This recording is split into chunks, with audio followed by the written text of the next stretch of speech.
Kanimozhi MP அது போக இன்னொரு குற்றச்சாட்டு வச்சிருக்கேன். இந்த மாதிரி தமிழகத்தை வஞ்சிக்கக்கூடிய இந்த மத்திய அரசை வந்து விரைவில் அகற்றிய தீர்வோம் அப்படிங்கிற மாதிரி சொல்லியிருக்காங்க. இப்ப அடுத்த 5 வருஷம் கழிச்சு தானே முயற்சி பண்ணட்டும். அவங்க என்ன பண்ணாலும் 5 வருஷத்துக்கு என்ன பிஜேபி கவர்மெண்ட் தான் ஒண்ணும் பண்ண முடியாது. அதனால மத்திய பாஜக அரசை அகற்றுவதற்கு அடுத்த 5 வருடங்கள் கழித்து திருமதி கனிமொழி அவர்கள் முயற்சி செய்யட்டும். இன்று தமிழகத்தை சார்ந்த அரசியல் கட்சிகள், அதிலும் திராவிட முன்னேற்ற கழகம் மற்றும் அவர்களோடு இருக்கின்ற கூட்டணி கட்சிகள் எல்லாம் மத்திய பட்ஜெட்டிற்கு பின்பாக தமிழகம் என்கின்ற வார்த்தை இல்லாததால் இந்த தமிழகத்திற்கு இந்த பட்ஜெட் ஏமாற்றத்தை கொடுக்கிறது அல்லது வேண்டுமென்றே பாரதிய ஜனதா கட்சி பழி வாங்குகிறது என்றெல்லாம் ஆர்ப்பாட்டத்தை நடத்தி கொண்டு ஒவ்வொரு நாளும் பத்திரிகையாளர்களிடம் இதை பற்றி பேசிக் கொண்டிருக்கிறார்கள். இதற்கு நேற்று மத்திய நிதியமைச்சர் பாராளுமன்றத்திலேயே பதில் கொடுத்திருக்கிறார். இதுவரை தாக்கல் செய்யப்பட்ட மத்திய நிதிநிலை அறிக்கைகளை, பட்ஜெட்டுகளில் எந்தெந்த வருடம் எத்தனை முறை எத்தனை மாநிலங்களுடைய பெயர்கள் சொல்லப்பட்டது என்கின்ற விவரத்தை அவர் நேற்று முழுமையாக பாராளுமன்றத்தில் கொடுத்திருக்கிறார். ஆக திராவிட முன்னேற்ற கழகம் செய்வதெல்லாமே சினிமாவில் சொல்ற மாதிரி எல்லாமே தேவையில்லாத ஆணிகள் தான். ஏனென்றால் தமிழகத்திலே இன்று சட்டம் ஒழுங்கு மிக மோசமாக இருக்கிறது.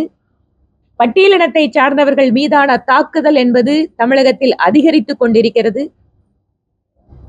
விலைவாசி உயர்வு, குறிப்பாக மின்கட்டண உயர்வு, பால் கட்டணம், சொத்து வரி உயர்வு, பத்திரப்பதிவு கட்டணம், எதை தொட்டாலும் அது மின்சாரத்தை போல ஷாக் அடிக்கின்ற நிலைமைக்கு திராவிட முன்னேற்ற கழகம் இன்று தமிழகத்தை தள்ளி கொண்டிருக்கிறது.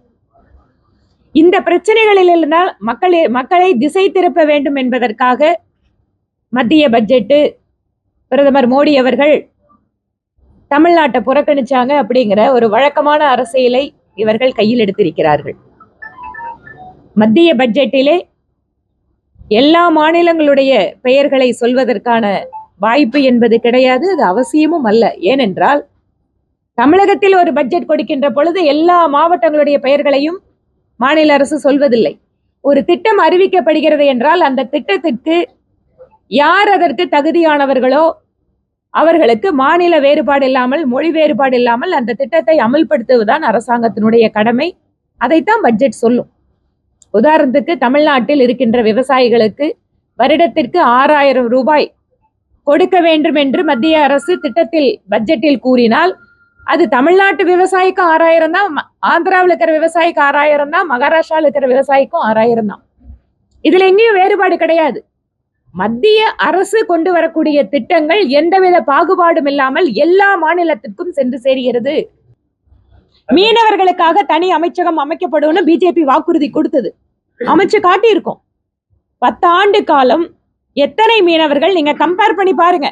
2004க்கும் 2014க்கும் எத்தனை மீனவர்கள் இங்கு உயிரிழந்தார்கள்? கடந்த 10 ஆண்டுகளில் மீனவர்களுடைய வாழ்க்கையில என்ன மாற்றம் வந்திருக்கு? இன்றைக்கு ஆழ்கடல் மீன்பிடிப்புக்கு எத்தனை மீனவர்கள் சென்றிருக்கிறார்கள்? இதையெல்லாம் பார்த்தாலே மக்களுக்கு புரியும். மீனவர்களுடைய நலனை பாதுகாப்பது யார் என்பது தெரியும். இவ்வளவு சொல்றீங்க, இவ்வளவு மக்கள் புரிஞ்சு ஓட்டு போடலையே. தேர்தல்ல இந்த வாக்கு அப்படின்னு வரும்போது அதுல பல்வேறு விஷயங்கள் இருக்கு. திமுகவுக்கு ஆதரவு ஓட்டுன்னு ஒண்ணு இருக்கு, எதிர்ப்பு ஓட்டுன்னு என்ன இருக்கு. அதனால இது எல்லாமே கணக்கு பார்த்தவங்களுக்கு புரிஞ்சிருக்கும். அதனால 26ல வரும்போது அந்த பக்கம் எத்தனை கூட்டணி இருந்தாலும் மக்களுடைய கோபம் எப்படி இருக்கும் அப்படிங்கறத நீங்க பாருங்க. 26ல தமிழ்நாட்டுல பெரிய மழை வெள்ளம் பாதிக்கப்பட்டாலும் தூத்துக்குடி மாவட்டம், சென்னைங்கிறத தூத்துக்குடி பெரிய அளவில் பாதிக்கப்பட்டு நிதியமைச்சருக்கு வந்து ஆயிடுச்சு. ஆனா ₹1 கூட இங்கேயும் நிதி ஒதுக்கல அப்படிங்கிறது ஒரு பெரிய இதுதான். திருப்பியும் பாருங்க, உங்களை மாதிரி விவரமான பத்திரிகையாளர்களே ₹1 கூட நிதி கொடுக்கலன்னு சொல்றீங்க. அவங்க திமுகவோட அதுதான் திமுக குற்றச்சாட்டு எப்பவுமே இப்படிதான் இருக்கும். அவங்க என்ன எதிர்பார்க்கறாங்கன்னா, அப்படியே கேட்ட ஆயிரக்கணக்கான கோடி ரூபாயை நேரடியா கையில கொடுக்கணும்னு எதிர்பார்க்கறாங்க. இதுதான் இவங்களோட பிரச்சனை. ஏனென்றால் விவசாயத்துறையில ஒரு பணம் ஒதுக்கீடு செய்யப்படுகிறதுனா திமுக கவர்மெண்ட் என்ன எதிர்பார்க்கறாங்க? இருக்கிற பணத்தை அப்படியே கொடுங்க, நாங்க கொடுத்துக்கிறோங்கிறாங்க. ஆனா மோடி அவர்கள் என்ன சொல்றாரு? விவசாயிக்கு நான் நேரடியா கொடுப்பேங்கிறாரு. ஏழைகளுக்கு இலவசமா அரிசி கொடுக்கணுமா, நான் நேரடியா அரிசி அனுப்புறேன், நீங்க கொடுங்கிறாரு.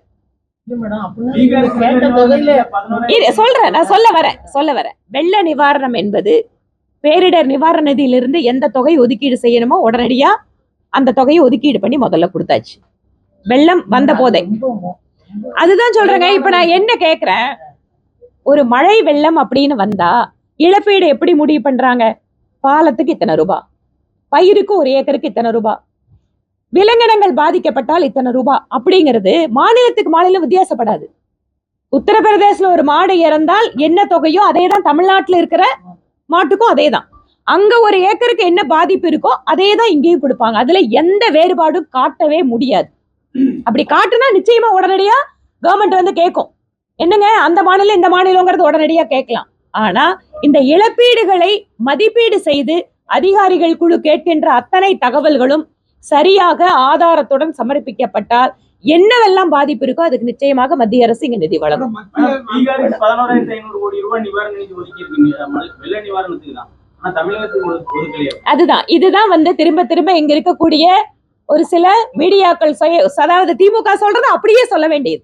நான் உங்களுக்கு சொன்ன மாதிரி பொதுவா அப்படியே ஒதுக்குறதுக்கான அதிகாரமே இல்லைங்க. மழை வெள்ளம் அப்படின்னு வந்தா அதற்கான என்ன பாதிப்புகளோ அது சம்பந்தப்பட்ட விவரங்களோட தான் கொடுக்க முடியும். அது வந்து ஐஏஎஸ் ஆபீசர் தானே, சீனியர் ஐஏஎஸ் ஆபீசர் தான் எவ்வளவு கால்குலேட் பண்ணி போடுறாங்க. அப்போ அதை சென்ட்ரல்ல உள்ளவங்க பார்த்துட்டு அதுக்கு பார்த்து செய்வாங்க. அது வந்து ஒவ்வொரு ஸ்டேஜா தான் வரும். நான் இன்னொன்னு கேக்குறேங்க, இதேதான் மத்திய அரசு எங்களுக்கு நிதி கொடுக்கல, சென்னை 2வது கட்ட மெட்ரோவுக்கு பணம் கொடுக்கலன்னு சொல்லிச்சுல்ல தமிழக அரசு. 76% ஏற்பாடு செய்யப்பட்ட கடனை கூட இன்னும் வாங்காம இருக்காங்க. அதாவது சென்னை 2வது மெட்ரோவுக்கு மத்திய அரசு ஒரு பங்கு கொடுக்குது, மாநில அரசு ஒரு பங்கு கொடுக்குது. எல்லா பணத்தையும் 2 கவர்மெண்ட் மட்டுமே பண்ண முடியாது. அப்ப என்ன பண்றாங்க, ஏசியன் டெவலப்மெண்ட் பேங்க், ஜெய்கா இந்த மாதிரி இருக்கக்கூடிய பல்வேறு பன்னாட்டு நிதியங்கள்ல இருந்து கடனை வாங்குவாங்க. எப்படி வாங்குவாங்க, நிலம் எடுத்தோன்னா ஒரு அமௌண்ட் வரும், அதுக்கப்புறம் அடுத்த கட்ட கான்ட்ராக்ட் அடிப்படை பணிகள் அஸ்திவாரம் போடும்போது ஒரு பணம் வரும். நம்ம எப்படி பேங்க்ல லோன் வாங்குறோம் வீடு கட்டுறதுக்கு, அந்த மாதிரி தான். அந்த மாதிரி ஒவ்வொரு ஸ்டேஜா வரும். இந்த திட்டத்திற்கு மதிப்பீடு தயார் பண்ணி இந்த திட்டத்துக்கு எத்தனை லட்சம் கோடிகள் வேணுமோ இல்ல எத்தனை 1000 கோடிகள் வேணுமோ அதை ஒவ்வொரு பேங்கோடவும் ஏற்பாடு பண்ணி மத்திய அரசு அதற்கான கடன் தொகையெல்லாம் ஏற்பாடு பண்ணி கொடுத்துருக்காங்க. இந்த கடன் தொகை எங்க கிடைக்கும், நீங்க ஒவ்வொரு ஸ்டேஜா வேலையை கம்ப்ளீட் பண்ண வரும்.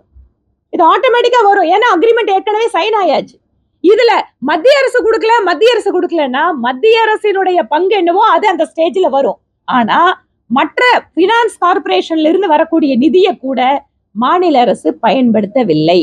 ஆனா இதை நீங்க சொல்றீங்க 100 நாள் வேலை திட்டத்துல ஸ்டேட் கவர்மெண்ட் உள்ள பணம் ஒதுக்கிட்டு சென்ட்ரல் உள்ள பணம் வராதனால அவங்களுக்கு போய் சம்பளம் போட முடியும். அதுதான் சொல்றேன்.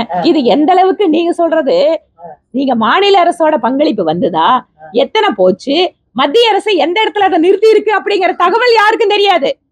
மத்திய அரசு கொடுக்கல, அவ்வளவுதான். இப்படிதான் விஷயம் வெளியில வருதே தவிர மத்திய அரசுக்கு இவர்கள் கேட்ட பேப்பரை கொடுத்தாங்களா இல்லையா தெரியாது. இல்ல இதுல முறைகேடு நடந்திருக்கு, கம்ப்ளைண்ட் வந்திருக்கு, இந்த முறைகேட்டுல நீ பதில் கொடுங்க அப்படிங்கிறதுக்கு மாநில அரசு பதில் கொடுத்ததா தெரியாது. ஆனா பொதுவா என்ன, மத்திய அரசு பணம் கொடுக்கல. இதுதான் நடந்துட்டு இருக்கே தவிர நான் முன்னாடி சொன்ன மாதிரிதான். மேடம், மத்திய நிதியமைச்சர் வந்து வெள்ளம் பாதிக்கப்பட்ட போது ஒரு நாள் முழுவதும் உட்கார்ந்து எல்லா இடங்களையும் பார்வையிட்டாங்க. ஆனா பார்வையிட்டு போகும்போது கூட எதுவும் நிதி ஒதுக்கலன்னு சொல்லல. பார்த்ததுக்கு அப்புறமா அவங்க கண்ணால பார்த்துட்டு போயிருக்காங்க எல்லாரும். நிதி ஒதுக்கலைங்கிறது இது கனிமொழி எம்பியோடைய குற்றச்சாட்டு. திருமதி கனிமொழி அவர்கள் இங்க தூத்துக்குடியில வெள்ளம் பாதிச்ச போது இங்க இருக்கக்கூடிய மக்களோட உயிரை காப்பாத்துறது தானே முதல் வேலை. ஒரு வெள்ளம் மழை அப்படின்னு வந்தா முதல்ல நம்மளோட பிரியாரிட்டி எங்க இருக்கும், உயிரை காப்பாத்துறதுல இருக்கும். அந்த உயிரை காப்பாத்துறதுக்கு திருமதி கனிமொழி அவர்கள் போன் பேசின உடனே இங்க மத்திய அரசாங்கத்தினுடைய ராணுவத்தை உதவி அனுப்பிச்சு மக்களை காப்பாத்துறது யாருன்னு அடுத்த முறை திருமதி கனிமொழி அவர்கள் இங்க வரும்போது கேட்டு பாருங்க. நான் என்ன சொல்றேன், முதல்ல உயிரை காப்பாத்தணும். அந்த உயிரை காப்பாத்துறது கூட அரசியல் பார்க்கலீங்க. உடனடியாக ராணுவ உதவி என்பது அந்த ஹெலிகாப்டர் வாயிலாக அவங்களை காப்பாத்துறதுக்கு மட்டும் இல்ல, உணவு பொருட்கள், அவங்களுக்கு தேவையான அரிசி கோதுமை உள்ளிட்ட அத்தனை பொருட்களையும் கொண்டு வந்து உடனடியா மக்களுக்கு உதவி செய்தது மத்திய அரசு. உதவி செஞ்சாங்க, ஹெலிகாப்டர் எல்லாமே ராணுவம் எல்லாமே உதவி பண்ணாங்க. ஆனா நிதி பாதிக்கப்பட்ட இப்ப கூட பாராளுமன்றத்துலதான் எம்பி அம்மா இருக்காங்க, கனிமொழி அக்கா அங்கதான் இருக்காங்க. மத்திய நிதி அமைச்சரை நேர்ல பார்த்து எந்த இடத்துல ஃபைல் நிக்குது, என்னங்க பிரச்சனை, என்ன பேப்பர் வந்து கொடுக்காம இருக்கு தமிழக அரசுன்னு கேட்டா நல்லா இருக்கும். கனிமொழி எம்பி அது போக இன்னொரு குற்றச்சாட்டு வச்சிருக்கேன். இந்த மாதிரி தமிழகத்தை வஞ்சிக்கக்கூடிய இந்த மத்திய அரசை வந்து விரைவில் அகற்றிய தீர்வோம் அப்படிங்கிற மாதிரி சொல்லியிருக்காங்க. இப்ப அடுத்த 5 வருஷம் கழிச்சு தானே முயற்சி பண்ணட்டும். அவங்க என்ன பண்ணாலும் 5 வருஷத்துக்கு என்ன பிஜேபி கவர்மெண்ட் தான், ஒண்ணும் பண்ண முடியாது.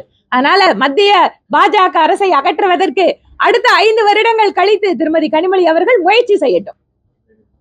இல்ல, தமிழக மீனவர்கள் வந்து பாதிக்கக்கூடிய முக்கிய பிரச்சனை வந்து கச்சத்தீவு ஒரு பெரிய பிரச்சனையா இருக்குன்னு சொல்லிட்டு பிரதமர் வந்து தேர்தலோட இருக்காங்க. இவ்வளவு நாள் வந்து காங்கிரஸ் தான் கச்சத்தீவை கொடுத்துட்டாங்க தாரை வார்த்தை.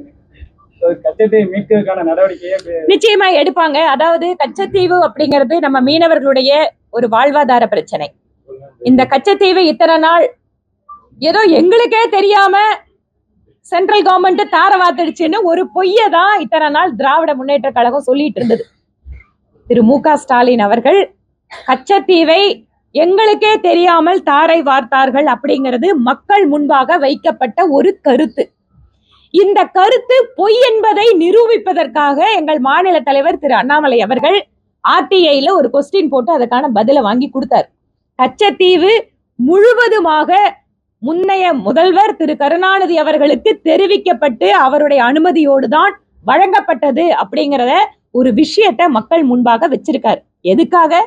திமுக எப்பவுமே பொய் சொல்லிட்டே மக்களை ஏமாத்துறாங்க, அந்த உண்மையை வெளிச்சத்திற்கு கொண்டு வர வேண்டும் என்பதுதான் பிஜேபியினுடைய ஒரு கொள்கையாக அதை நாங்க எடுத்து வச்சோம். நீங்க உண்மையை வந்து மக்கள் முன்னால சொல்லணும் அப்படின்னு. கச்சத்தீவு இந்தியாவோடு திரும்ப கொண்டு வருவதற்கு ஏன் கேட்கிறோம்? மீனவர்களுடைய நலனுக்காக கேட்கிறோம் இல்லைங்களா? மீனவர்களுடைய நலனுக்காக தானே கச்சத்தீவை திரும்ப கேட்கிறோம். அதனால் மீனவர்களுடைய நலன் முழுதாக பாதுகாக்கப்படுகின்ற பொழுது இந்த பிரச்சனைகள் எல்லாம் தீர்வுக்கு வரும். ரொம்ப நன்றிங்க. நன்றி. கொலை வழக்குல பாஜக நிர்வாகிகள் நிறைய பேர் தேடிட்டு இருக்காங்க. மொத்தம் பொதுவா நீங்களும் திமுக காரங்க மாதிரியே குற்றச்சாட்டு வைக்கிறீங்களே. ஏங்க, ஆம்ஸ்ட்ராங் அவர்கள் ஒரு தேசிய கட்சியினுடைய மாநில தலைவர். பட்டப்பகல்ல ஒரு தலைநகரத்துல ஒரு கொலையை நடத்துவதற்கு ஒரு பணத்தை கொடுத்து ஒரு கொலையை நிகழ்த்த முடியும். அதுவும் எப்படி ஒரு அரசியல் கட்சி தலைவரை நிகழ்த்த முடியும் அப்படிங்கிறத இந்த மாநில அரசு வேடிக்கை பார்த்துட்டு இருக்கு. இப்படிப்பட்ட மாநில அரசு விட்டுட்டு யாரோ பிஜேபி காரன் எங்கேயோ இருந்தா, ஏதோ ஒரு பொறுப்பில் இருந்தானோ பிஜேபி காரங்க தான் அப்படின்னு இந்த கேள்வியை கேட்கறீங்களே. ஒரு சட்டம் ஒழுங்கு இவ்வளவு மோசமா இருக்கிற தமிழ்நாட்டுல யார் குற்றம் செய்திருந்தாலும் அவர்களை யாரையும் நாங்க பாதுகாக்க போறதில்லை. ஆனா என்ன வெட்கக்கேடான விஷயம்னா, அமைதி பூங்கான சொல்ற தமிழ்நாடு இன்று திராவிட முன்னேற்ற கழகத்தினுடைய ஆட்சியில் மிக மோசமாக சீரழிந்து கொண்டிருக்கிறது என்பது